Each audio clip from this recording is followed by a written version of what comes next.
Breaking news చూస్తున్నాం. కర్ణాటక ప్రభుత్వం సంచలన నిర్ణయం తీసుకుంది.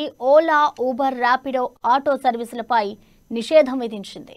అధిక ఛార్జీలు వసూలు చేస్తున్నాయంటూ ప్రయాణికుల నుంచి ఫిర్యాదులు వెల్లువెత్తడంతో 3 రోజుల్లో సర్వీసులు నిలిపివేయాలని ప్రభుత్వం ఆదేశించింది.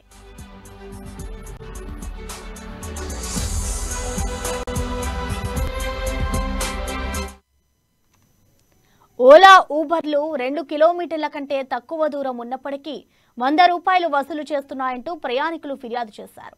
ప్రభుత్వ నిబంధనలను పాటించకుండా ఎక్కువ ధరలు వసూలు చేస్తున్నట్లు తమ దృష్టికి వచ్చిందని, వెంటనే వాటిని నిషేధిస్తున్నామని ట్రాన్స్పోర్ట్ కమిషనర్ టీహెచ్ఎం కుమార్ తెలిపారు. కర్ణాటకలో కనీస ఆటో ఛార్జ్ మొదటి 2 కిలోమీటర్లకు 30 రూపాయలు, ఆ తర్వాత ప్రతి కిలోమీటర్లకు 15 రూపాయలుగా నిర్ణయించారు. ప్రభుత్వం నిర్దేశించిన ఛార్జీల కంటూ క్యాబ్లలో ఎక్కువ ఛార్జీలు వసూలు చేస్తే తగిన చర్యలు తీసుకుంటామని హెచ్చరించారు.